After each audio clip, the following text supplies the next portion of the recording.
Nós vamos então hoje fechar o nosso mês, a última quinta-feira, com o nosso tema livre. E estamos à disposição das dúvidas que vocês quiserem postar, dos temas que vocês quiserem abordar. A gente aproveita hoje para esse fim. Vamos lá, o que vocês quiserem colocar na área de texto, a gente já começa a trabalhar com ele. Vamos lá então, Ju. Bom dia, Luciana. Bom dia, Cindizinha.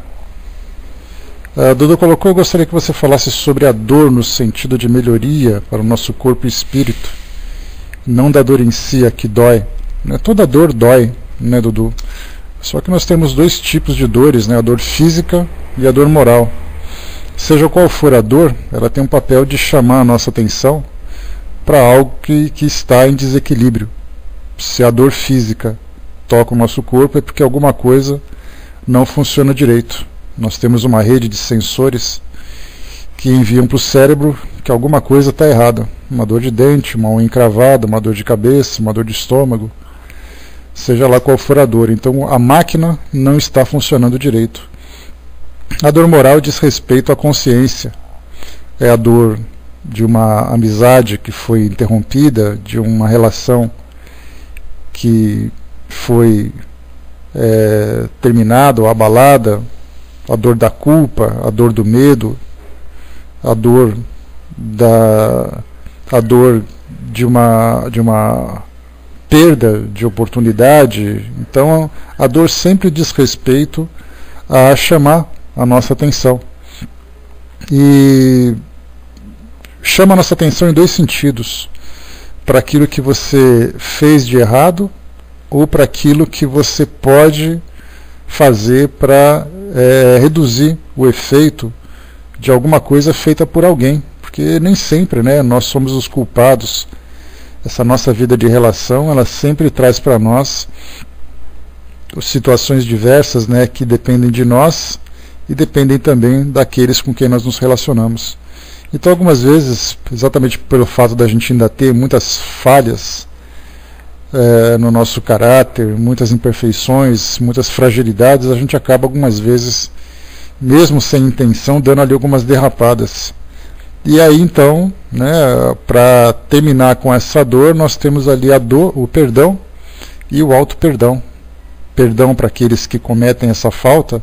O perdão é o grande lenitivo da alma, e o auto-perdão também diminui essa dor e nos oferece a oportunidade de reiniciar aquele trajeto que foi interrompido por esse desvio. Então a dor, de um modo geral, é sempre para chamar a nossa atenção, né? E dor é sempre dor. Quando você fala que dor que não dói, não existe dor que não dói.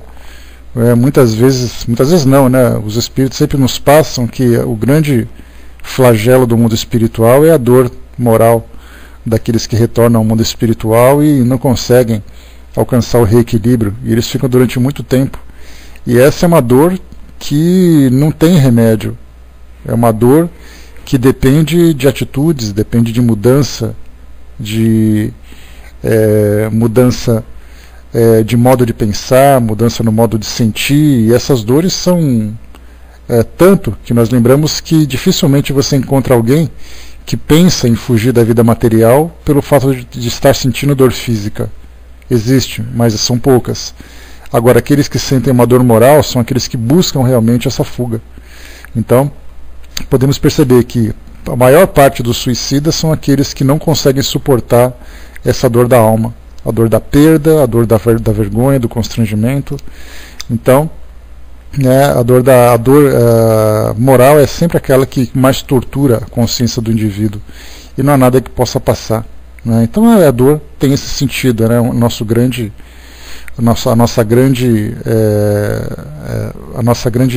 fiscal, a nossa grande orientadora, principalmente, né? Mas porque é sempre na dor que carregamos na nossa consciência, no pedido divino, porque quando estamos bem, quase sempre não pensamos nessa hipótese de agradecer, só quando estamos em sofrimento, seja ele dor moral ou dor física, né? Porque exatamente estamos tão voltados ainda para os nossos próprios interesses, né? O egoísmo do ser humano ainda faz com que ele se comporte dessa forma.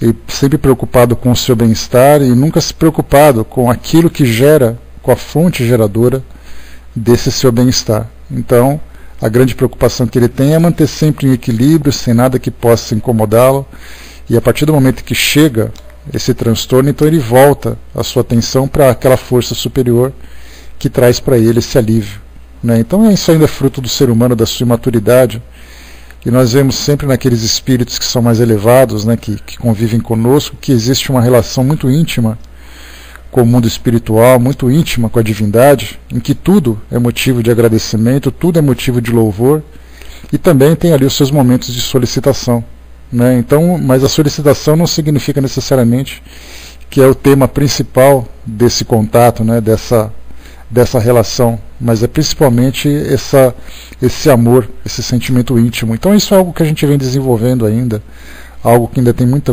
para se expandir dentro de nós, e a gente vai naturalmente, primeiro pela nossa consciência, né, pelo nosso intelecto, conforme os espíritos dizem para nós, a gente se desenvolve intelectualmente e moralmente. Quando a nossa inteligência consegue alcançar uma abrangência que compreende exatamente a natureza de Deus, a importância da nossa relação com Ele, tudo aquilo que nós recebemos como dádiva e tudo aquilo que nós podemos oferecer também como agradecimento através das nossas ações, através da caridade que você faz ao próximo como retribuição por aquilo que você recebe. E aí então a gente começa a amadurecer, mas cada um amadurece no seu próprio tempo. A gente, quando passa por uma dificuldade muito grande, é quando exatamente vem quando a gente é tocado realmente por essa assistência. Isso vem não apenas através de um milagre sobrenatural, mas muitas vezes no momento de dificuldade nós temos ali um amor fraterno que se aproxima e que consola e que orienta, e isso faz despertar em nós também esse mesmo sentimento, fazendo com que a gente retribua. Então muitas vezes a gente se torna solidário com as pessoas pelo fato da gente receber a solidariedade no momento em que a gente precisa. E é por isso, né, que sempre tem aquela passagem que diz que não existe um indivíduo que fica resistente eternamente àquele endurecimento da alma. O amor é capaz de quebrar essa barreira. E somente recebendo esse amor é que ele vai conseguir transmitir também, né? Então a dor seria exatamente um despertamento para todos nós, né? E esse despertar nos leva a esse crescimento, né? O soldado lembrou aqui que este planeta, em sua fase atual, é carregado de sofrimentos, mas todos eles vêm para nos propiciar condições de crescer, né? Principalmente porque somos nós que criamos as situações de sofrimento. Se você tem uma vida regrada, trabalha dentro daquilo que você pode, daquilo que você precisa, tenha simplicidade nas suas atitudes, simplicidade no seu pensamento, procura ter uma relação de respeito com todo mundo, você vai ter uma vida assim, digamos, aquele mar de almirante, né, aquele céu de brigadeiro. Mas como a gente ainda tem a gente vive naquela concorrência, em cada um querendo viver a sua própria felicidade em detrimento da felicidade do outro, a gente acaba criando conflitos o tempo todo, e esses conflitos vão sempre gerando em nós a sua consequência, né, que é exatamente essa dor, a dor moral. E pelo nosso desequilíbrio também, pela impulsividade que a gente tem em viver as sensações, o nosso organismo acaba também se descontrolando, se desequilibrando, e esse desequilíbrio, consequentemente, faz com que a gente sofra também, né? Em Hamlet, né, William Shakespeare lembrou ali o Freestone, né, ri-se da dor quem nunca foi ferido, né? Pois é. Só que aqui para nós é uma exceção, né? E como diz o próprio Chico Xavier, quando ele fala dos espíritas, né, que quando a gente tem esse pensamento voltado para o amor, para a caridade, para o mundo espiritual, ele diz que o espírita, quando quer chorar, ele chora, né? Ele pode chorar, mas ele deve chorar escondido. Depois ele tem que lavar o rosto e voltar ao trabalho. E é exatamente assim que a gente deve pensar. E a gente já teve depoimento, por exemplo, como de Chico Xavier, de Divaldo Franco, que a gente vê como referência, né, no conhecimento, no trabalho que realiza, e a gente acha que a vida desses dois foi assim, uma vida maravilhosa, uma vida tranquila, uma vida cor-de-rosa, né? Foi uma vida de muito sofrimento também, e muitas lágrimas foram derrubadas, né? Então essas foram derramadas, né? E essas lágrimas denotam exatamente essa dor, mas é uma dor educativa, não é uma dor punitiva. né? Então a gente tem ali essas duas características, né? A punitiva e a educativa. A gente tem que escolher de que forma que a gente vai se relacionar com ela.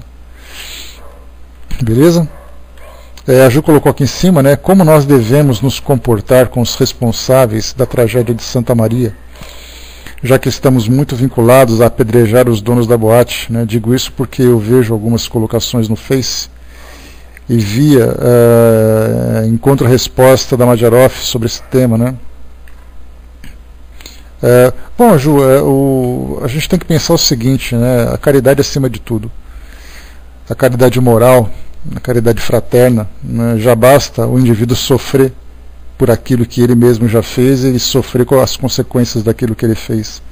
Então, na verdade, como diz no nosso Evangelho, quem nunca pecou, que atire a primeira pedra, né? Então, na verdade, se eu me vejo no direito de apontar e criticar e condenar aquele que cometeu um erro daquela natureza, então eu me vejo como uma pessoa completamente imaculada, incapaz de cometer qualquer tipo de equívoco, né? E se eu vasculhar a minha consciência, eu posso não encontrar crimes que tenham provocado uma tragédia material, sentimental, né? uma humana, de um modo geral, como aquela, mas certamente eu tenho ali também os meus tropeços que me levaram ao sofrimento ou que levaram pessoas ao sofrimento por causa das minhas atitudes.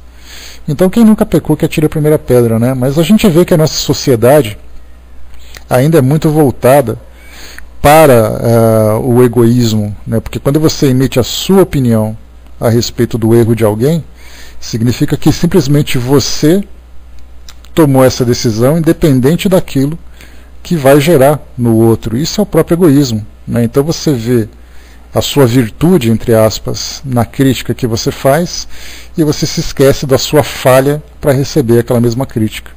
Então, a imaturidade do ser humano, mais uma vez, do espírito encarnado aqui nesse nosso mundo, ainda faz com que ele seja capaz de fazer um julgamento, né, um julgamento arbitrário, um julgamento sumário, condenando as pessoas que praticaram esses crimes, mas ainda não tem a capacidade de perdoar, né? Esse perdão é fundamental. A gente lembra que o perdão não isenta as pessoas das responsabilidades daquilo que eles fizeram. Quando você fala assim, olha, eu perdoo aquilo que você fez, né, e eu espero que você consiga, né, se restabelecer perante as leis divinas, né, por aquilo que você cometeu criminalmente, intencionalmente, ou que você cometeu sem intenção, mas que acabou gerando essa consequência toda. Mas infelizmente você vai ter que responder por aquilo que você fez. A lei de causa e efeito, ela é uma parte desse processo divino que nos leva a esse crescimento espiritual. Então hoje a gente, né, olha para aqueles jovens, como eu falei para vocês numa outra oportunidade, eu ligo a televisão e vejo esses jovens sendo presos por crimes de assalto, tráfico de drogas, violências diversas, e você vê pessoas bem aparentadas, jovens saudáveis, que têm a vida toda pela frente, e simplesmente desperdiçaram suas vidas, né? Então a gente vê que a caridade que a gente pode oferecer é o recurso mais positivo e mais favorável para que eles possam se restabelecer. Você afundar aquele que já se afundou por si mesmo, né, isso não adianta. Então essa caridade que nós temos que oferecer para as pessoas, ela vem principalmente no momento dessas grandes crises. Oferecer caridade quando é só você abrir a carteira e tirar uma nota de dinheiro e oferecer para ela comprar um pedaço de pão é muito fácil. A caridade moral, que começa pelo perdão, pelo não julgar, isso é algo que a gente ainda não sabe fazer, né? Então depende muito de nós. E quando se fala em Facebook, em redes sociais de um modo geral, a gente fala num lugar onde as pessoas não têm muitos escrúpulos para poder conter aquilo que fala, aquilo que faz. As pessoas simplesmente fazem, né, escrevem aquilo, dizem aquilo tudo, tomados pela revolta, tomados pelo impulso, aquela coisa toda, mas sem pensar. É exatamente nesse momento que a gente tem que pegar tudo aquilo que a gente aprendeu nos nossos estudos, colocar isso como uma referência na nossa vida e demonstrar através das atitudes, né? Tanto caridade por aquele que criticou, como caridade por aquele que cometeu o crime. E é exatamente nesse momento que a gente vai mostrar realmente os nossos valores em ação. Porque a gente vê que muita gente, né, que comete que faz essas críticas são pessoas frequentadoras de igrejas, pessoas frequentadoras de centros espíritas e tudo mais, mas na hora de pôr em prática não compreende exatamente qual é o objetivo. Então a frase que resume tudo isso é: quem nunca errou, que atire a primeira pedra. Quer dizer que se o meu erro for maior do que o seu, você pode atirar uma pedra maior do que aquela que eu posso atirar em você? Então vamos atirar pedra um no outro, né? E salve-se quem puder. Cada um por si, Deus para todos? Não, a lei de causa e efeito vai cuidar de cada um.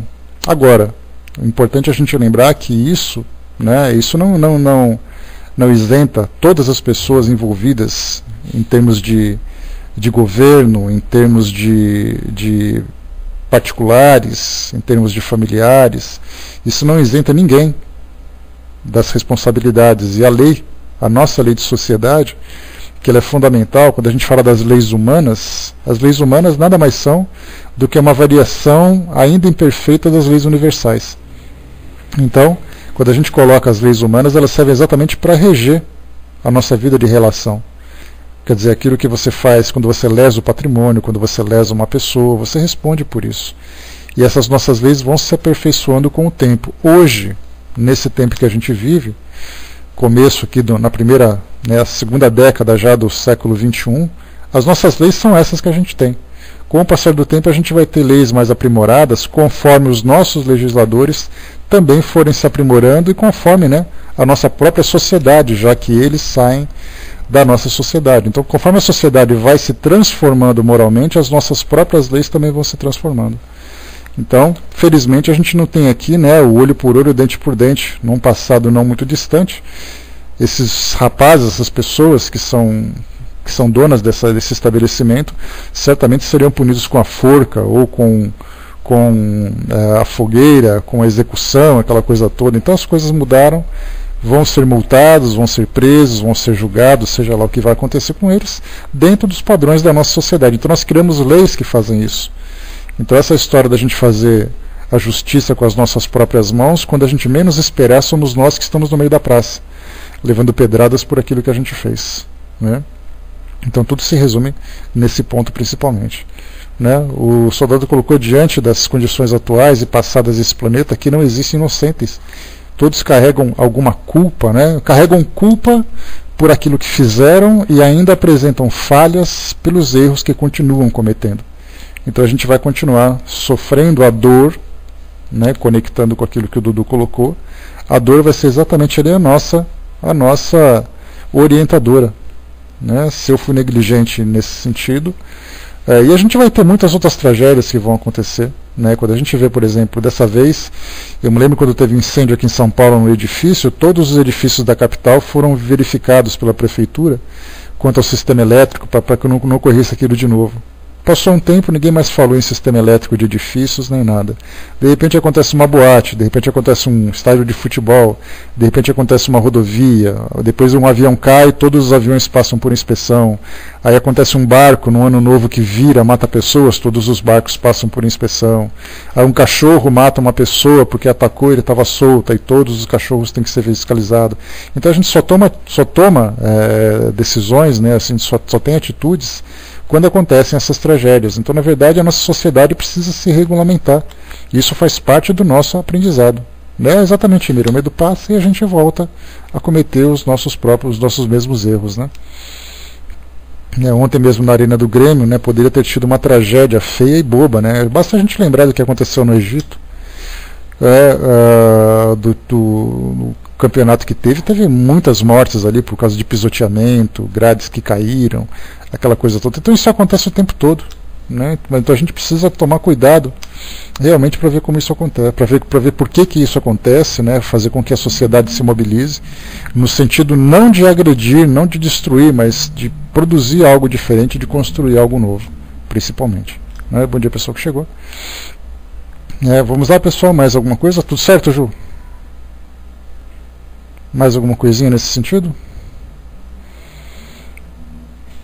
A Vaninha lembrou aqui que só se coloca tranca na porta depois que a casa foi invadida, né? Exatamente. Acho que muitos não, todos.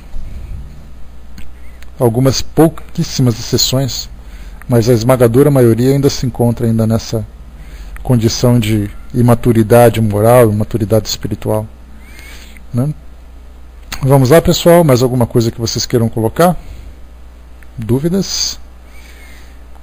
Fiquem à vontade.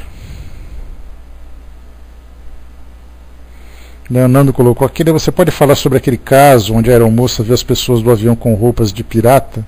Conhece essa história? Não, eu não conheço essa história, Nando. Então não teria condições de comentar com você sobre isso.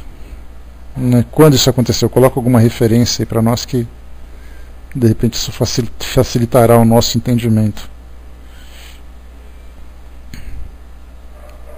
Vamos lá, o que mais que vocês queriam colocar?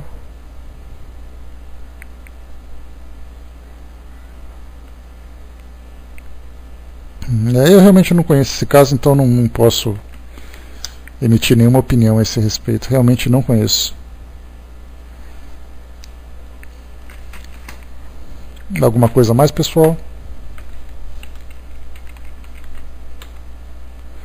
Qualquer coisa, Sandra, relacionado com a doutrina naturalmente, né? Ou algo que eu possa responder, pelo menos, né?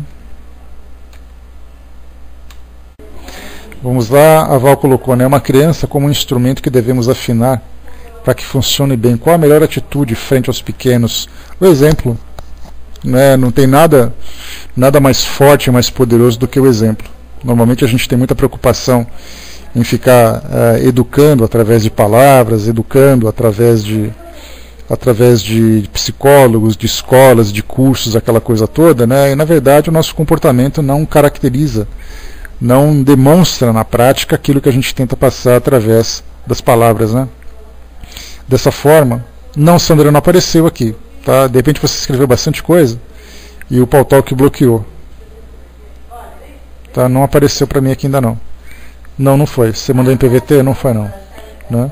Então, Val, é sempre assim, né? Os pais, os filhos refletem as suas atitudes naquilo que eles veem nos pais, nos seus educadores, né? Então, a forma como você se dirige às pessoas, a forma como você se conduz, se comporta diante das pessoas, é o que a criança vai registrar. É nisso que ela vai demonstrar. Para a gente ver a facilidade, né? As crianças aprendem as nossas primeiras palavras, né? Aprendem as primeiras palavras, as primeiras frases com aquilo que ela ouve em casa. Então ela vai repetir aquilo que os pais falam com a intensidade, com a tonalidade, né, com o mesmo vocabulário que ele ouve em casa. Então, se a gente transformar aquilo que é palavras naquilo que são palavras, né, para aquilo que são atitudes, vai acontecer a mesma coisa, né? O modo como você sorri para alguém, o modo como você responde para alguém, o modo como você conversa com alguém, é exatamente o modelo que ela vai ter. Né, o seu caráter, a sua personalidade vai ser transferida para ela, embora ela tenha personalidade própria e tenha também os seus valores, né, mas ela vai exatamente refletir aquilo que ela observa, que ela vê. Então não existe nada mais poderoso do que o exemplo, né? E um detalhe interessante é que quando a gente fala sobre educação, sobre sermos pais, sermos tutores de outras pessoas, dá a impressão de que nós somos lançados, né, no mundo com essa responsabilidade sem ter nenhum tipo de preparo. Só que na verdade nós temos esse preparo, mas nós precisamos nos preparar ainda mais, porque a gente tem que fazer a nossa transformação moral o tempo todo, exatamente para que a gente possa transferir para elas esse nosso amadurecimento também. Porque as pessoas não se preocupam em aprender a ser pais, aprender a ser exemplos. Ela simplesmente usa aquela condição de ser pai simplesmente para exercer a sua autoridade. Então ela manda, ela faz do jeito que ela quer, mas ela não se preocupa em fazer do jeito certo, ou orientar do modo correto. Então, na verdade, nós estamos num processo contínuo de aperfeiçoamento, assim como elas também estarão, né, num devido momento. A Val colocou, é complicado, porque chega numa idade em que elas absorvem outros exemplos de fora e acabam manifestando isso em casa. E é em casa que ela vai sendo corrigida de novo. Você continua corrigindo, continua mantendo, explicando o porquê das coisas, porque aí então ela vai perceber que o que está errado na verdade é o que está fora de casa e não dentro de casa. Então é importante sempre ter essa atitude, né? Tem uma palestra muito legal do Alberto Almeida, que vocês vão encontrar lá no nosso site www.espiritismo.net/família, que fala sobre a educação espírita. A palestra chama Educação Espírita. E ali ele tem várias histórias, né? Ele começa contando uma história. Ele é frequentador, né, membro de um centro espírita no Pará, em Belém. E ali ele trabalha com desobsessão, com orientação espiritual e tudo mais, né? Então, numa dessas reuniões de trabalho, ele relata um jovem suicida que se manifestou, e ele contava que ele era filho, né, de uma mãe que era separada, e ela era de um padrão de vida muito alto, era uma família rica. Então ela era a mãe e o filho. Só que a mãe se preocupava muito mais com o trabalho do que com a educação. E ele entrou em depressão, se viu sozinho e cometeu suicídio. E ele relata exatamente as experiências difíceis que ele vivenciou nessa relação familiar antes de desencarnar e o que levou ao suicídio. E a partir dali ele começa a falar exatamente sobre os modelos de conduta, a conversa que a gente deve ter. Então é uma palestra muito instrutiva, muito interessante. Dá uma chegadinha lá que você vai aproveitar bastante, né? Eu gosto muito da palestra e o Alberto foi muito feliz trazendo para nós essas orientações, né? Fala, por exemplo, muito engraçada até, a conduta das crianças, né? nas festas de aniversário. E de repente as crianças começam a disputar quase que a tapa os salgadinhos, e os pais torcendo para que os filhos sejam bem-sucedidos nessa guerra, né? Sendo que é exatamente o contrário, de educar a criança a se comportar de um modo correto. Então é uma palestra que vale a pena, né?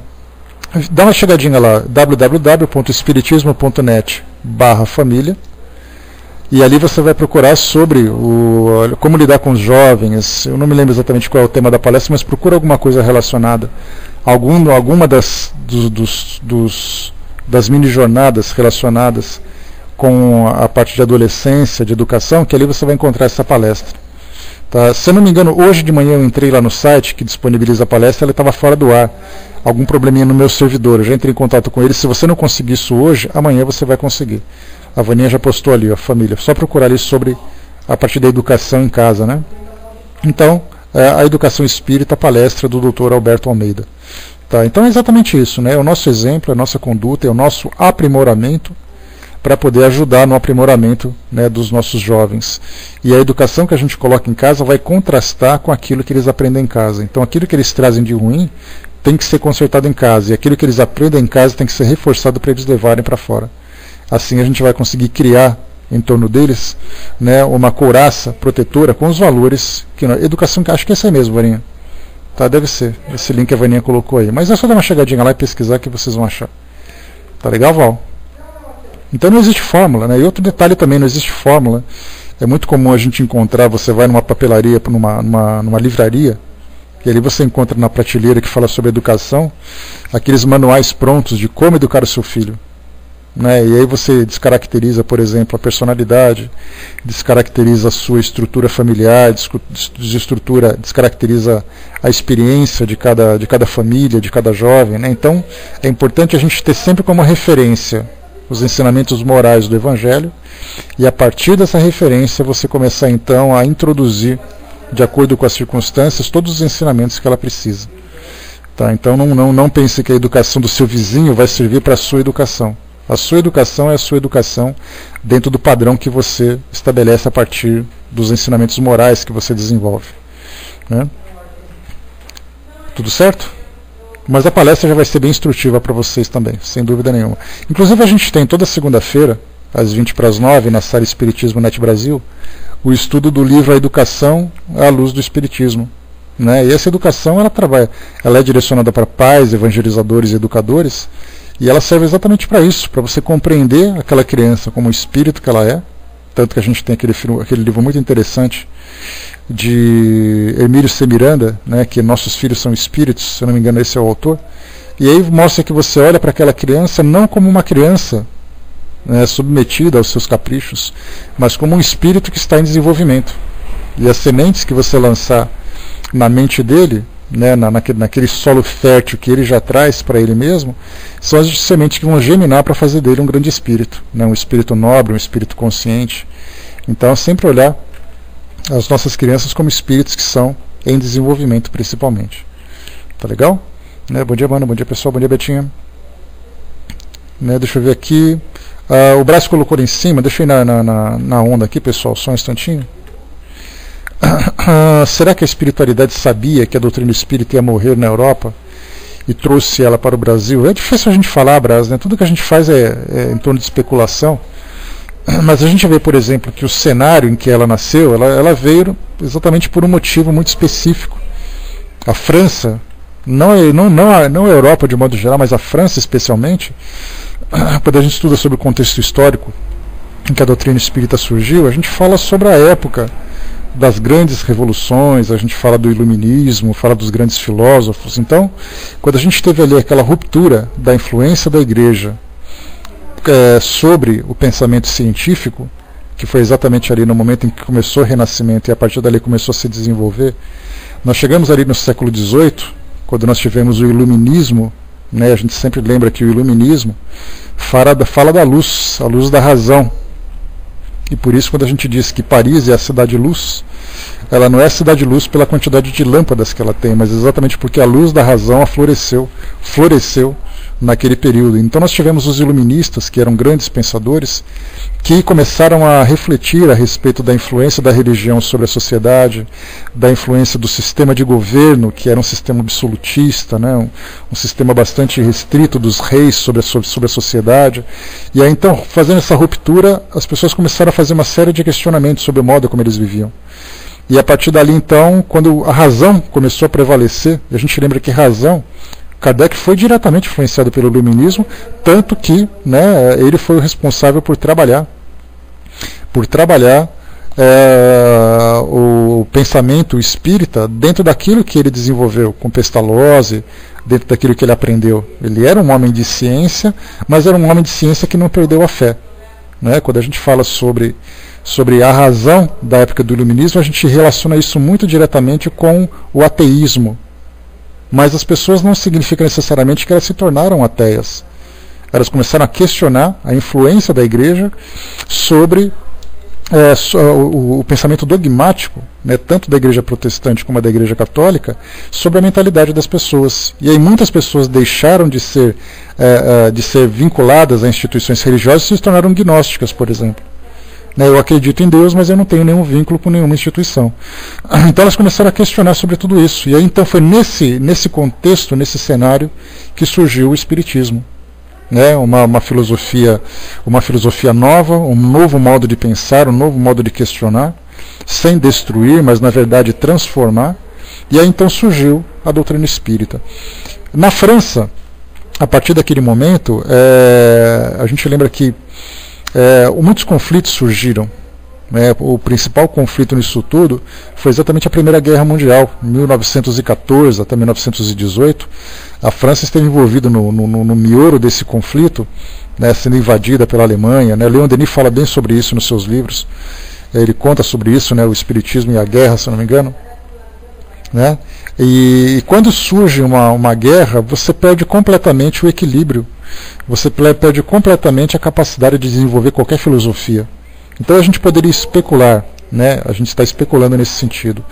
A partir do momento em que as guerras começaram a surgir, a partir do momento em que grandes conflitos começaram a perturbar a França, eles não tinham tempo para dar atenção sobre isso. Imagina, por exemplo, se algum grupo espírita naquele período estava pensando, não, vamos fazer uma reunião espírita com bomba explodindo lá na sua janela. Então, na verdade, assim, eles pararam não apenas com o espiritismo, mas com relação à arte, com relação à cultura, com relação à ciência. Para-se tudo para poder pensar apenas na sobrevivência. E aí, então, por coincidência ou não, muitos pensadores de outros países começaram a frequentar aquele país e trazer para sua terra natal, e levarem para sua terra natal essa nova filosofia. E o Brasil, por ter um campo muito fértil em termos de religiosidade, aceitou isso com muita naturalidade e começou a desenvolver isso com mais profundidade também, inclusive mudando até, de certa forma, algumas características daquilo que era o espiritismo científico e filosófico, reforçando mais para um espiritismo mais ligado à religiosidade, à espiritualidade. E a gente pensa assim, isso foi nocivo para o espiritismo? Isso trouxe prejuízo? Não trouxe prejuízo, desenvolveu mais um aspecto do que outro, mas a gente tenta ainda resgatar aquelas características que foram ficando adormecidas porque elas não se perderam, porque o espiritismo é o que ele é. Só que na verdade ele ficou um pouco adormecido, exatamente pela forma como ele se desenvolveu aqui no Brasil. Então se você pergunta, os espíritos se preocuparam muito mais com o Brasil do que lá? Se você pensar assim, que a grande quantidade de médiums que surgiram aqui no Brasil, a quantidade de trabalhos, de obras, de centros espíritas que se desenvolveram aqui no Brasil, diferentemente do que aconteceu na França, se isso foi coincidência ou foi planejado, eu vejo isso muito mais como um planejamento do que como uma coincidência. Né? Nós temos aqui no Brasil, por exemplo, mais de 8.000 centros espíritas. A quantidade de livros publicados nem se fala, de médios, então, incalculável praticamente. Né? Então veio para cá, trazendo, né, o Brasil, como tem aquela frase clássica, né, aquela expressão clássica, se eu não me engano, de Humberto de Campos, que fala que o Brasil é o coração do mundo, a pátria do Evangelho. Né? Então o coração do mundo significa exatamente pela forma como o brasileiro se relaciona em termos de solidariedade, em termos de amor, e a pátria do Evangelho é exatamente porque é aqui que o Espiritismo se desenvolveu. Então dizer que foi planejado, a gente apostaria que sim. Mas falar categoricamente que foi isso tudo, a gente não tem condições de fazer. Né? Nem sim, nem não. A gente simplesmente não tem condições de fazer porque a gente não conhece aquilo que acontece nos bastidores. Em 2004 aconteceu um fato curioso. Em 2004 nós tivemos o quarto Congresso Espírita em Paris, e foi transmitido aqui pelo Pautalk, Federação Espírita Brasileira. Inclusive até teve uma sala, que era uma sala azul, e as salas azuis aqui no Pautalk tem liberação de vídeo, então você não precisa ter um nick azul, um nick de assinante para poder ter acesso ao vídeo. A sala, sendo azul, já permitia isso, então muita gente teve acesso aqui.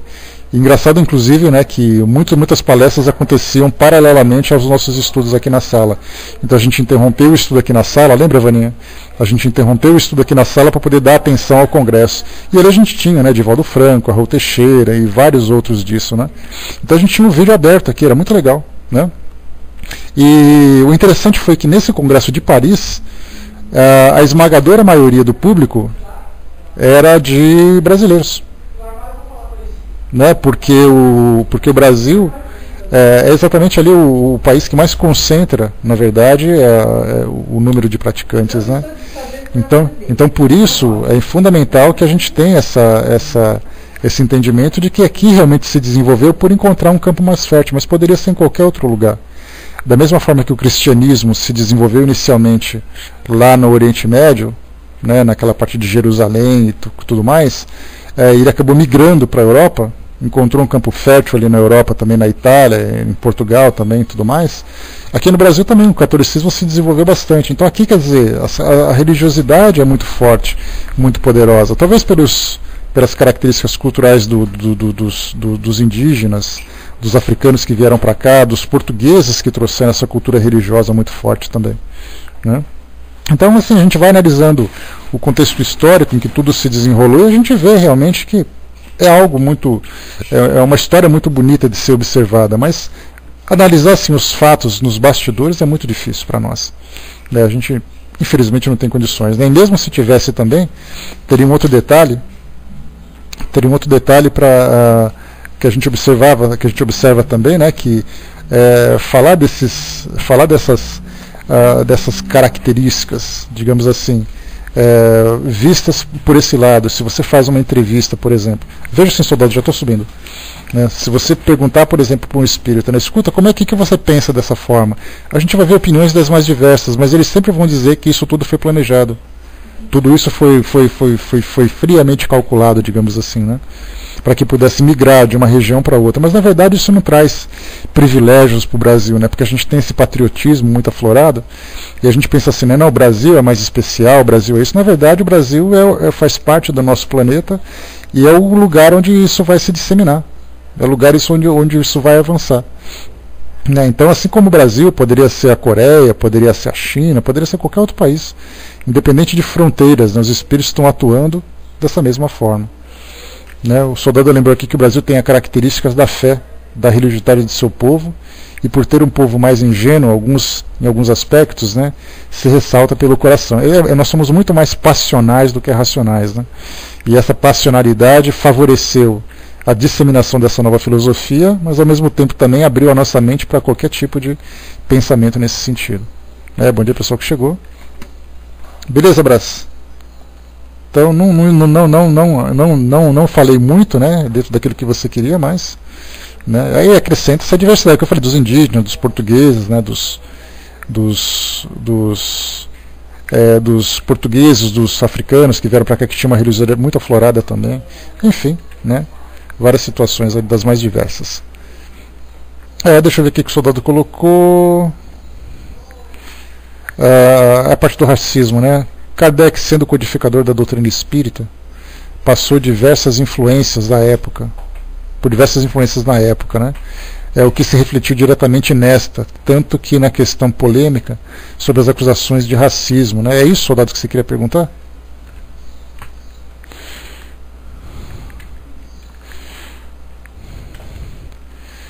Não é essa? Isso, copia e cola, por favor, que fica mais fácil para mim.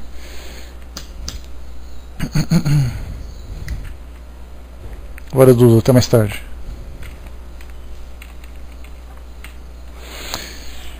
Então, em qual região brasileira os espíritas estão mais concentrados e qual é o percentual de espíritas no Brasil e no mundo, mais a título de informação? Eu cheguei a postar há um tempo atrás, soldado, uma pesquisa que foi feita pela União dos Divulgadores do Espiritismo aqui do Brasil, aqui de São Paulo, tá?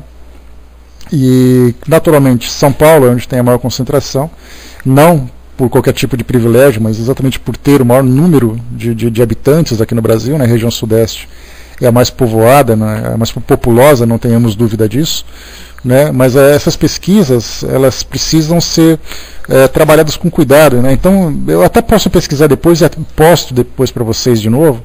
Eu não tenho, assim, de cabeça não tenho, mas essa informação, quem tiver essa informação, meus amigos, que vocês pegaram, eu postei lá no Facebook faz um tempão já, quem achar, pega para mim, por favor. Né? Eu cheguei porque eu queria saber, na verdade, qual é a quantidade de centros espíritas que tem aqui no Brasil. E eu fiz isso com o seguinte propósito. A revista... Eu não me lembro qual revista que era, se era a revista Galileu, ou se era Super Interessante, alguma coisa, postou uma pesquisa feita com médiuns americanos, médiuns ingleses também, tirando algumas conclusões sobre se era fantasia, se não era, de que forma que eles trabalhavam e coisa e tal. Né? Então eu fiquei tão intrigado com isso que eu falei assim, peraí, é para já que eu vou dar uma resposta. Eu fiz essa pesquisa pela quantidade de centros espíritas e postei lá na página, né, dessa revista, lá no Facebook, dizendo assim, né, como é que vocês podem publicar uma revista dessa, publicar um artigo como esse, com esse tom de verdade, se nenhum centro espírita brasileiro foi entrevistado, foi visitado, nenhum médium brasileiro fez parte da pesquisa, né? Então,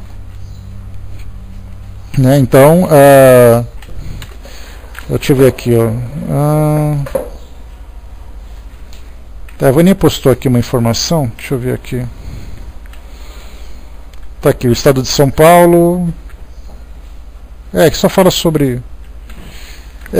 Não, só postei lá, o Silvio, não tive nenhuma preocupação em receber nenhuma informação de volta, não. Filhinha, teria que ler o artigo inteiro para poder achar alguma coisa aqui, mas não tem como achar essa resposta pronta. Teria que pesquisar mesmo, soldado.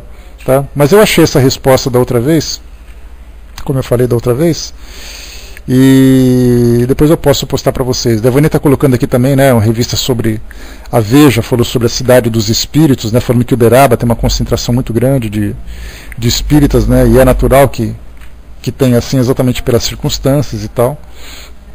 Então teria que pesquisar, depois eu passo para vocês. Tá? Passo de novo para vocês. Deixa eu ver aqui. Não, essa é muito específica, filhinha, tem que pesquisar mesmo. Pesquisa alguma coisa relacionada assim, com a quantidade de centros espíritas no Brasil. E coloca USE São Paulo. Aí talvez você ache esse artigo. Tá?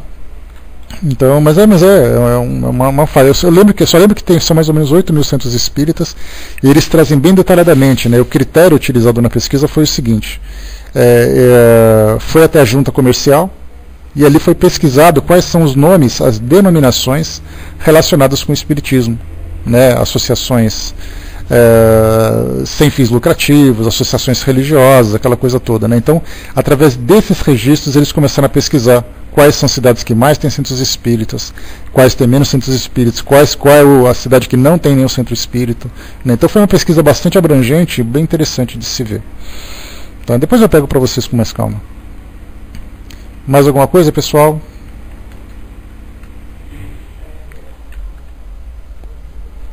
Deixa eu ver o que vocês colocaram.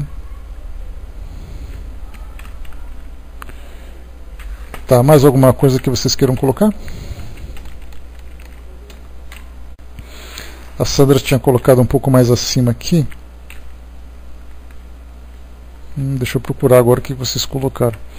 Tem que garimpar aqui na área de texto.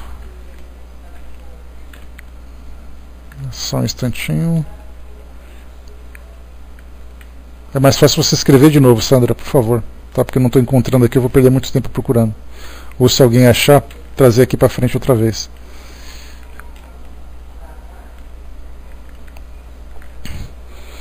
O médium de Franca é o João Berbel, o Brás, e ele trabalha com o espírito Dr. Alonso, né? E é um trabalho bonito feito, né? Ele tem inclusive várias entrevistas que foram dadas para o programa Transição. Ele foi já alvo de pesquisa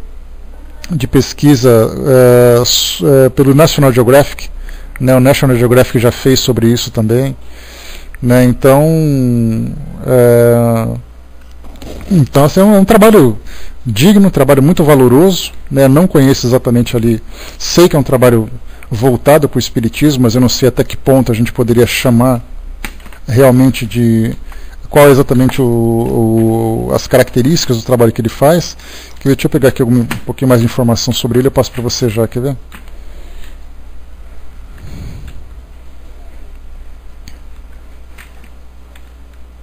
Tá aqui, ó, só um instantinho. Eu já passo para vocês já. Tá aqui, ó. É que vocês me pedem cada coisa, vocês me pegam de meio em cima da hora. E eu não tenho aqui. Eu tenho 2 livros dele. Eu ganhei da Nina, da nossa amiga Nina, que é de Franca. E ela me deu sobre a biografia do Dr. Alonso. Tá, então tá aqui, ó. Ele é a instituição com a qual ele trabalha é chamada de Instituto de Medicina do Além, Dr. Ismael Alonso e Alonso, né, lá na cidade de Franca. Então, para quem quiser conhecer um pouquinho mais, né, Espiritismo Dr. Alonso, né, de dralonso.org.br. Ali tem um pouquinho, né, sobre o trabalho que ele faz. Tá? Então, Espiritismo dralonso.org.br.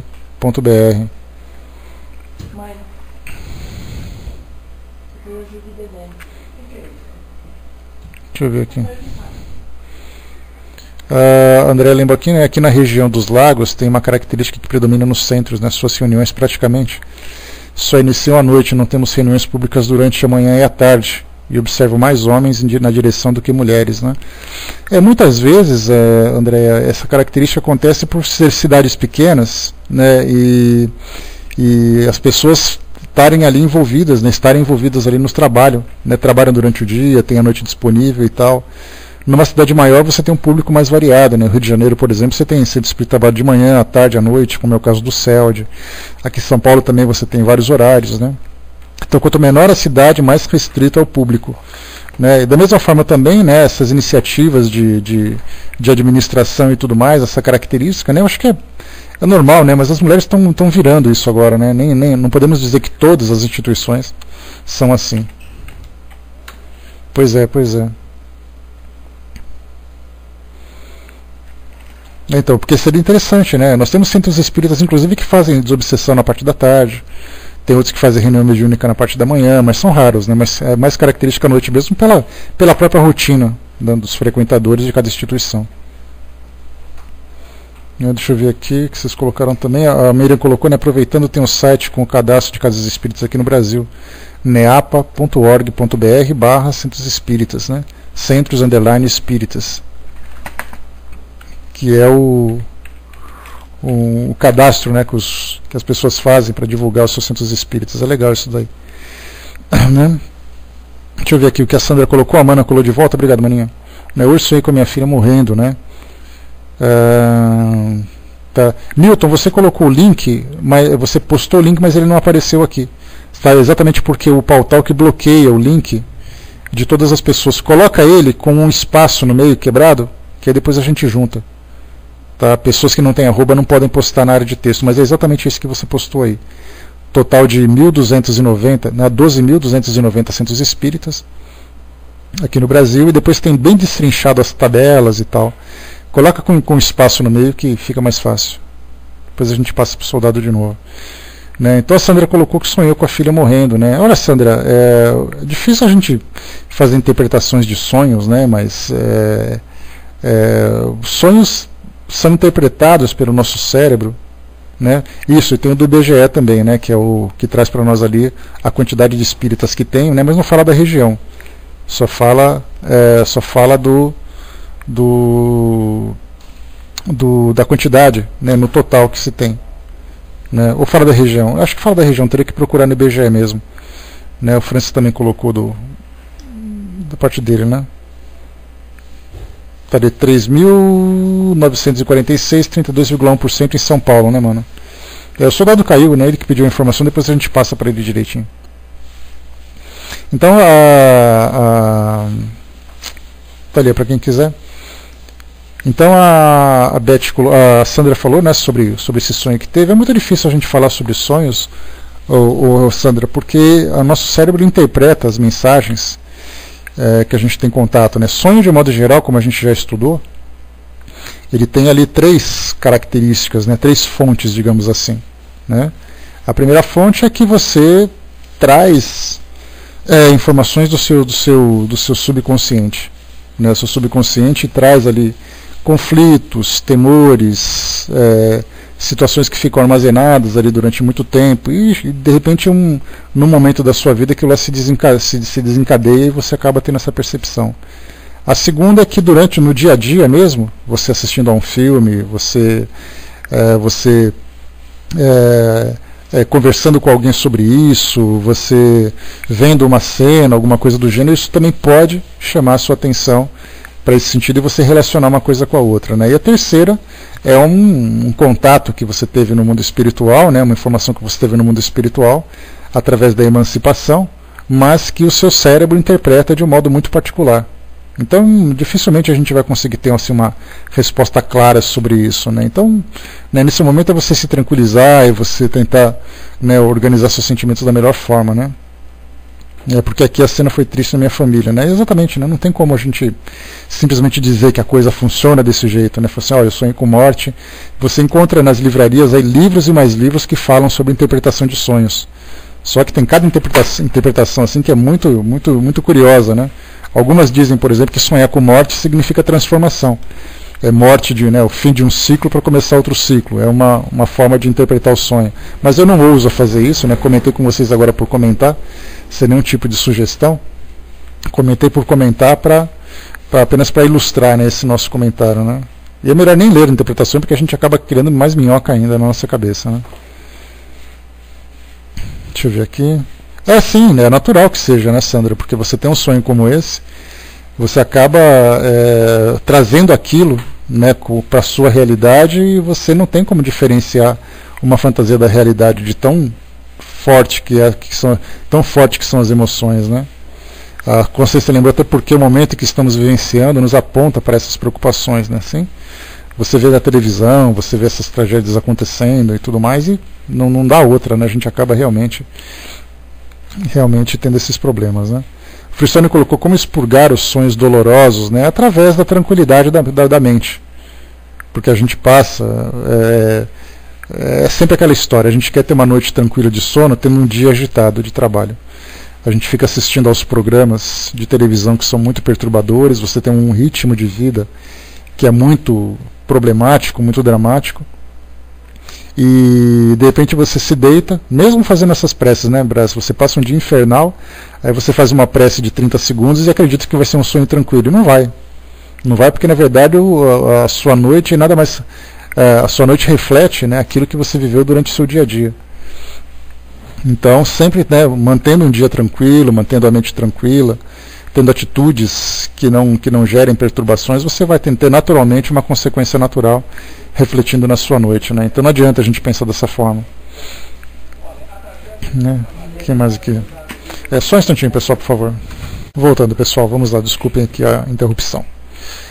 Deixa eu ver aqui, né? O Freestone lembrou, né, que a TV é um dos vetores, né, com programas deletérios de maus sonhos. Desligar a TV, né, com programas ruins é saudável, né? Mas sabe que é muito difícil, Freestone? A gente fala isso na teoria, né? Mas na verdade a gente tem as nossas preferências, né? Eu tenho a minha preferência, por exemplo, do tipo de filme, o tipo de seriado, um tipo de programa. Então eu gosto, né? E você fala assim, não, a partir de hoje eu não vou mais assistir o episódio daquela série que eu adoro. Aí vai ficar me coçando, né? O que será que aconteceu? O que será que não aconteceu? Aí eu saio de uma situação que eu assisto no dia a dia e acabo criando uma ansiedade pelo fato de não assistir, né? Você fala para as pessoas que estão acostumadas a assistir a novelas, por exemplo. Olha, a partir de hoje você não vai mais assistir novela porque sabe como é que funciona, né? Aí todas as mulheres deixam de assistir novelas para poder ter um sono tranquilo, né? Não vai ter. Né? Não adianta a gente querer simplesmente se iludir acreditando que isso vai acontecer de uma hora para outra, né? Pois é, poderia, né, Ju? Você parar de assistir, por exemplo, diminuiria a conta de luz, teria mais tempo para conversar com o pessoal em casa, aquela coisa toda, né? Então, são vários tipos de programa que vão despertando, né? Vão instigando essa sensualidade, essa agitação toda, fazendo com que a gente tenha essa noite perturbadora, né? Então, dessa forma, é importante que a gente tente, tanto quanto possível, manter essa serenidade.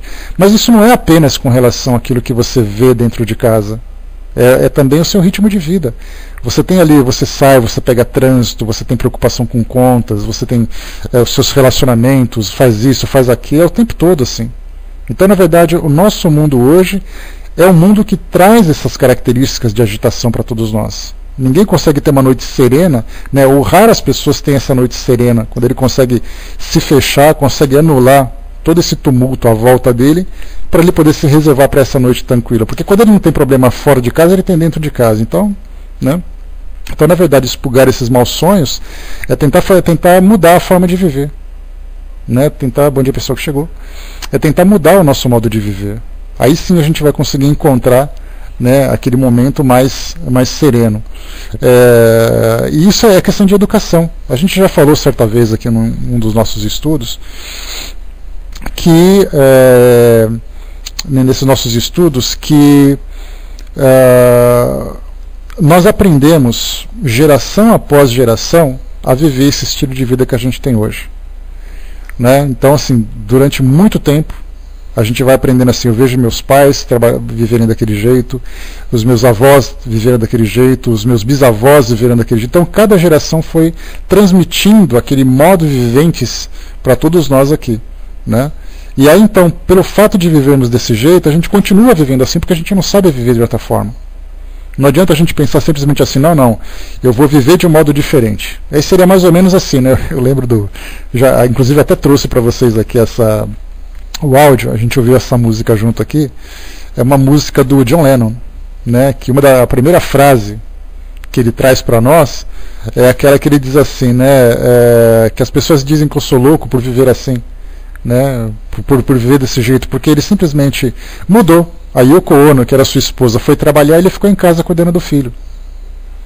Aí as pessoas falam, cara, você é louco viver desse jeito?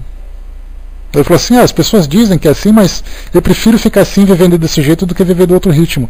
Então quando ele tentou mudar o modo de viver dele, ele recebeu várias críticas, dizendo que ele estava louco, que ele estava insano, que ele não estava batendo bem. Então quando a gente muda o nosso ritmo, aquelas pessoas que são mais tranquilas, são mais zens, gostam de meditação, fazem uma dieta regrada em vegetais e tudo mais, as pessoas começam a criticar, né? Exatamente também, né, Armando, né? Os mutantes também têm a mesma visão, né? Então a gente pega esses grupos alternativos que eles são criticados pela sociedade comum porque eles têm uma opção de vida diferente. Então, na verdade, nós temos que aprender a viver de um modo diferente, né? Essa fase que a gente está vivendo de espiritualização é uma fase bem interessante e bastante importante para nós. Porque conforme a gente vai se espiritualizando, a gente vai, consequentemente, vai se desmaterializando, a gente vai dando menos valor para as coisas materiais. E dando menos valor para as coisas materiais, a gente vai mudando o nosso modo de viver. Eu não preciso mais me desesperar para comprar, para consumir, para fazer acontecer. Mas a gente está no começo desse processo de mudança.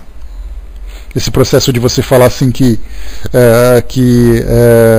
eu estou me espiritualizando, agora o que vale é o espírito, o que vale é aquilo que eu conquisto de moral. A gente está nesse começo de processo. Então isso vai demorar mais umas 2, 3 gerações, e eu falo isso com otimismo, né, porque a realidade pode ser um pouco diferente. Então essas mudanças virão gradualmente, a gente vai mudando o nosso ritmo de viver, os valores, a importância que a gente dá para as coisas, os nossos programas de televisão vão se transformar. Os espíritos falavam sobre isso quando conversavam com Kardec sobre as penas e gozos terrenos, no capítulo anterior do Livro dos Espíritos que nós estudamos, né? Exatamente, Balk, né? Bom dia, querido. Né? Então, esse amadurecimento espiritual. Então, ele falava assim que nós só vamos conseguir mudar as consequências das nossas ações quando mudarmos as nossas instituições. Essas instituições representam exatamente tudo aquilo que molda a nossa vida. As instituições de educação, comércio, indústria, economia, justiça, legislação, saúde, todas as religiosas, inclusive, porque até a religião é assim hoje, né? Você tem que trabalhar desesperadamente para você colocar o dinheiro na igreja que está te cobrando, senão você não vai para o céu. Então até mesmo as religiões têm que mudar o seu modo de transmitir essa mensagem superior. Então nós vamos gradualmente modificando as nossas instituições, gradualmente mudando os nossos valores, e a gente vai, consequentemente, mudando o nosso estilo de vida. Né? Isso faz parte desse processo. Né? A gente vai perceber que, como eu falei para vocês, né, a nossa cultura vai se transformar, as nossas músicas, o nosso esporte, tudo isso vai gerar em torno de valores diferentes: fraternidade, equilíbrio, serenidade. A gente não fala aquela coisa assim de amor ao próximo, de caridade, isso aí tudo é consequência. Né? Mas você fala assim que você, quando atinge um grau de equilíbrio, você começa a viver de um modo diferente. Você quer buscar, por exemplo, uma cidade diferente para você viver, você quer assistir programas diferentes, você quer ouvir músicas diferentes, enfim, tudo vai mudar na sua vida. Né? Então depende do quê? De você decidir. É tudo uma questão de decisão, de você renunciar, né, àquilo que é possível renunciar, porque nem tudo é assim também, né? Eu não posso dizer assim, vou viver uma vida alternativa renunciando a tudo aquilo que a minha sociedade impõe. Não é assim também. A gente não consegue se desprender tanto assim, né? É algo que virá aos poucos.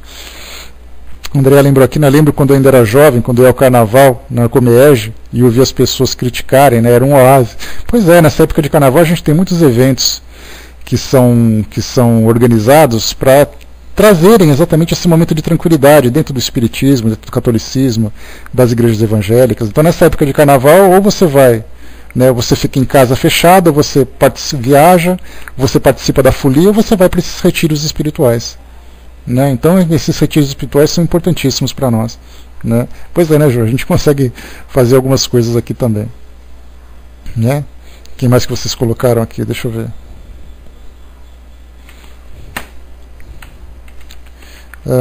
Pessoal, temos mais quase 10 minutinhos. Por favor, coloque alguma coisa na unidade de texto para a gente fechar.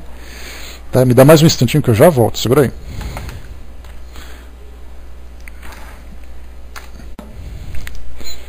Para a gente finalizar aqui o nosso trabalho.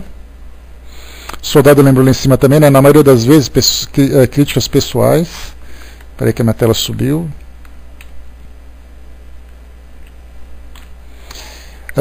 Críticas pessoais para padrões de comportamento individuais são infundadas, né, partem de preconceitos. Né? Sim, né, às vezes a gente tem ali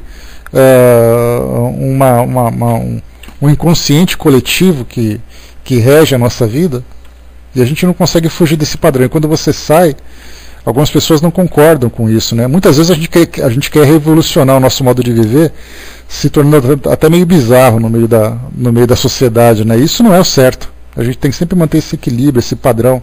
O importante é o equilíbrio, fundamental. A gente não tem que fazer as coisas para chocar as pessoas. Eu não tenho que mudar meu modo de viver para ser uma coisa escabrosa. Eu tenho que fazer uma coisa tranquila, serena, dentro daquele padrão que eu conheço, né? Aquele padrão de evangelização. O Braço colocou assim, né? Pergunta, Ramatiz, né? Que acha de carnaval? Ele que acha do cientista que tranca o laboratório fabricando armas de guerra? Né? Pois é, né? Um paralelo interessante, né, Braço? O soldado colocou também, em relação ao crescei-vos e multiplicai-vos, como você vê esse ponto, o crescimento populacional, a estrutura social e familiar, como espírito inserido no espiritismo? Eu vejo que a nossa sociedade, ela cresce com naturalidade, que isso já era até previsto, inclusive, né? Que já era até previsto. A gente lembra que, por exemplo, durante a Segunda Guerra Mundial, a população era de 2 bilhões e 500 milhões de habitantes.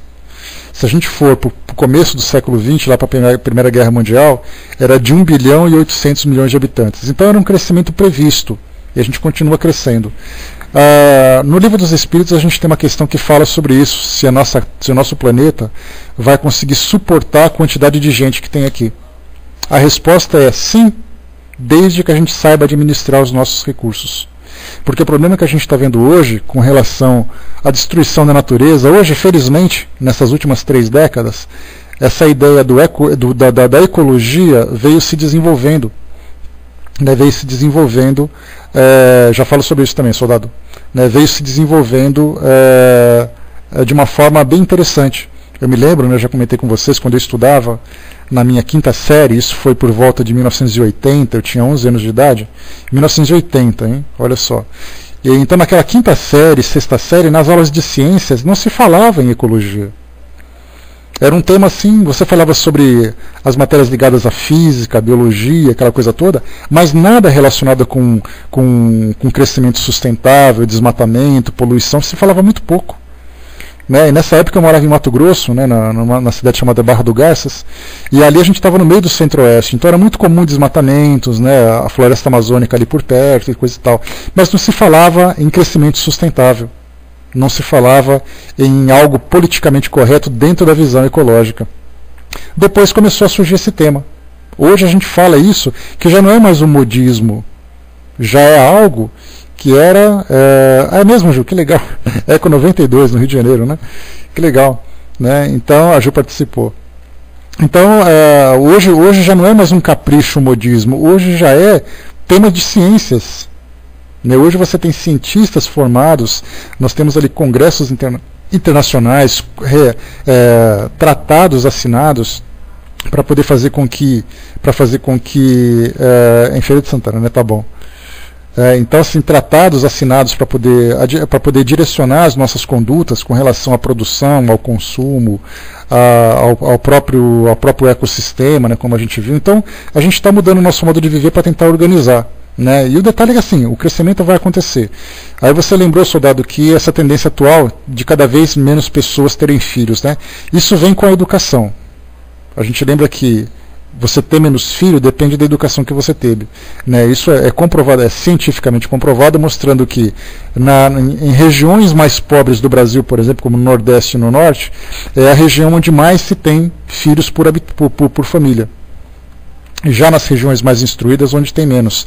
Você pega, por exemplo, a região sul do Brasil, que é a mais economicamente, que é a mais, digamos assim, culturalmente desenvolvida, na região sul, Paraná, Santa Catarina, Rio Grande do Sul, são os estados que mais apresentam acesso à educação e tem uma qualidade de vida melhor. Sudeste é a região que mais tem recursos, mas não significa necessariamente controle, organização. Mas, de qualquer forma, tanto o Sudeste como a região Sul é onde menos tem filhos. Região Norte e Nordeste é onde mais se tem filhos. Por que isso tudo? Falta de acesso à informação. Se a gente pega no nosso mundo hoje, a África, por exemplo, é onde mais se tem filhos. A região da Ásia, principalmente aqui da Ásia, da parte oeste, nós temos ali também grandes populações, com muitos filhos. Agora você pega na Europa, na América do Norte, no Japão, na Austrália, você tem uma redução significativa na quantidade de habitantes. Então a educação significa a pessoa instruída sobre como ter controle de natalidade, como organizar a sociedade e tudo mais. Então a educação, conforme o nosso planeta vai evoluindo, a educação vai se disseminando, vai mudando o modo de pensar das pessoas, o modo de viver das pessoas e consequentemente vai trazer esse ponto positivo. Vai chegar um ponto em que o crescimento vai diminuir. A Europa, por exemplo, já está em decréscimo. Pesquisas que mostram que na Europa a grande preocupação é a quantidade de idosos e a pouca quantidade de jovens. Então, tudo isso vai mexer com o nosso planeta. Mas isso aí quem estuda são os sociólogos, são aqueles especializados nessa parte humana da geografia, das estatísticas e tudo mais. Mas a gente dá para ter uma ideia. Mas os espíritos colocam para nós isso, mostrando que recursos nós temos. Até falava com a Vaninha de manhã, sobre essa questão de para onde a gente vai direcionar o nosso dinheiro para viver melhor. E aí então eu comentei com ela de uma pesquisa, de uma informação, de um comentário feito por Carl Sagan, que é aquele nosso astrônomo antigo, né? Isso, biólogos também, cada um na sua área, né? Mas todos abordando essa situação. Então a gente pega, por exemplo, Carl Sagan, ele falava o seguinte, que era muito comum críticas para a NASA, por exemplo, que é a Agência Nacional Americana, né? A Agência Espacial Americana, que investia grande quantidade de dinheiro para suas pesquisas, para mandar o homem para a Lua, para fazer não sei o que, fazer isso e aquilo, estação espacial, com gente passando fome na África. Aí as pessoas achavam incoerência e faziam uma crítica. E ele dizia assim, mas a culpa da fome na África não é porque tem dinheiro sendo investido nas pesquisas de astronomia, nas pesquisas espaciais, é por falta de organização da própria sociedade. Porque dinheiro tem, só está mal aplicado. É dinheiro concentrado na mão de poucos poderosos e muita gente passando fome. É a tal da pirâmide que a gente estuda na geografia. Lá no topo da pirâmide, uma pequena quantidade de pessoas concentrando uma grande quantidade de recurso e embaixo a massa da população passando necessidade. Então quando houver uma distribuição equilibrada, quando houver um gerenciamento melhor, voltado para o lado humano, não voltado para o lado do consumo, a gente vai ter uma diferença significativa nessa nossa evolução, né? Ditadores, corruptos, políticos, empresários, toda a camada da sociedade que lida com o poder de um modo geral, né? A Cindizinha colocou, né, as páginas Brasil contra o Aborto, né, e da própria FEC, Federação Espírita, né, do Ceará, divulgaram uma informação sobre o governo brasileiro estar criando uma cartilha de aconselhamento ao aborto seguro às mulheres que desejam tal prática, né? Você sabe algo sobre isso? Né? Não sei, mas eu posso imaginar que isso esteja realmente acontecendo. Tá? Porque quando se fala em prática de aborto, já é uma questão que a própria sociedade também vai lidar com isso por uma questão moral. A gente vê hoje, por exemplo, transplante do coração, transplante de órgãos, a gente vê sobre pesquisas genéticas, a gente vê aborto, pena de morte, são temas polêmicos que a sociedade ainda está digerindo. Os temas mais polêmicos da atualidade, células-tronco, aborto, eutanásia e pena de morte. São os 4 mais polêmicos que tem. A própria sociedade vai cuidar disso tudo conforme os seus valores forem sendo administrados, forem sendo desenvolvidos. Se você pegar, por exemplo, a pena de morte, já é algo que a sociedade não cogita. Você fala no momento de revolta, mas é algo que a nossa lei já não aceita. Então, pena de morte, embora seja debatido de uma forma filosófica, ela já não é legalmente aceita. O aborto é aceito naqueles 3 casos de anencefalia, né? A clonagem já é a parte genética também, né? A parte de células-tronco, né, Elisa? Ela está em debate. Esse é o assunto mais recente, ele está engatinhando ainda, as pessoas ainda estão pensando qual é o benefício, de que forma lidar com isso. Então, pena de morte já foi abolida da nossa legislação, quer dizer, o Brasil tem pena de morte na nossa Constituição, mas em caso de guerra. Se você é um traidor de guerra, por exemplo, em período de guerra, você é submetido à pena de morte. Mas como o Brasil não vai mais entrar em guerra, e dificilmente a gente vai encontrar situação como essa, a gente pode dizer que no papel existe ainda essa situação, essa circunstância, mas na prática isso não vai acontecer. Eutanásia é algo que a sociedade ainda está debatendo. Aborto ainda está debatendo, mas já não é o aborto livre, é o aborto seletivo. É o aborto em caso de anencefalia, é o aborto em caso de estupro, é o aborto em caso de risco para a mãe. Então nós temos essas 3 situações. Eutanásia é algo que ainda a sociedade não sabe como lidar com isso. E agora a gente tem essas pesquisas genéticas, né, de clonagem, de células-tronco, que é algo muito recente, né, que inclusive fala-se inclusive sobre os alimentos transgênicos. Né, então tudo isso é muito novo, é o caçula dessa lista de debates. Né? Então, assim, a gente vai evoluindo com relação ao controle de natalidade, a organização da sociedade. Então, é tudo que vai gradualmente se desenvolvendo. A gente é muito impaciente. A gente quer que as coisas aconteçam agora. A gente quer que que a gente seja testemunha, né, dessa transformação. Mas não vai ser assim. A gente lembra que a própria escravidão, por exemplo, ela foi durante muito tempo desenrolando. A gente teve a abolição da escravatura 13 de maio de 1888, mas desde 1820, 1810, nós já tínhamos ali abolicionistas. Então nós tivemos ali 7, 8 décadas para que isso pudesse amadurecer. Então não vai ser agora, a gente já está com sorte de testemunhar algumas mudanças. A ecologia, por exemplo, é algo que nós testemunhamos. Nós estamos aí presenciando essa parte da transformação do nosso planeta de provas e expiações para regeneração, é algo que a gente está testemunhando também. Mas agora tem coisa que ela depende de tempo, depende de paciência para que as coisas aconteçam. Né? Saiu a lista de 409 empresas que escravizam os trabalhadores, então quer dizer, a escravidão nesses moldes empresariais é algo que acontece na nossa sociedade, que em muitos países acontecem ainda, mas não a escravidão no sentido que acontecia antigamente. Então mudou uma característica, mas continua permanecendo outra. Então vamos com calma que tudo vai dar certo. A gente vai conseguir alcançar certamente esse nosso mundo, e se a gente não conseguir ver agora, a gente vai ver depois, né? Sendo espectador ou sendo colaborador ativo para essa transformação, né? E colaborador ativo se nós tivermos esses princípios do Evangelho firmados dentro do nosso coração. Aí sim a gente vai ser alguém que vai ajudar realmente a mudar o nosso mundo, e não simplesmente vai ser um passageiro desse trem que está passando, né? A gente vai ser o condutor dele, ainda que seja ali apenas uma pequena composição que a gente conduza, né? Beleza, meus amigos? Vamos então encerrar por aqui o nosso trabalho de hoje. A gente teve aqui o nosso tema livre de hoje, né? Trocamos algumas ideias, né? Tá. Pessoal, sobre o carnaval, o Vaninha está me cutucando aqui. No carnaval a gente vai ter no dia 25, no dia 9 e 10, aliás, no dia 10, 11 e 12. No dia 11 e 12 de carnaval, né? Eu acredito, não posso ainda afirmar para vocês, que na segunda-feira, no dia 11, eu consiga fazer. No dia 12 a gente não faz. Mas na semana que vem a gente conversa melhor sobre isso, que ainda tem essa véspera.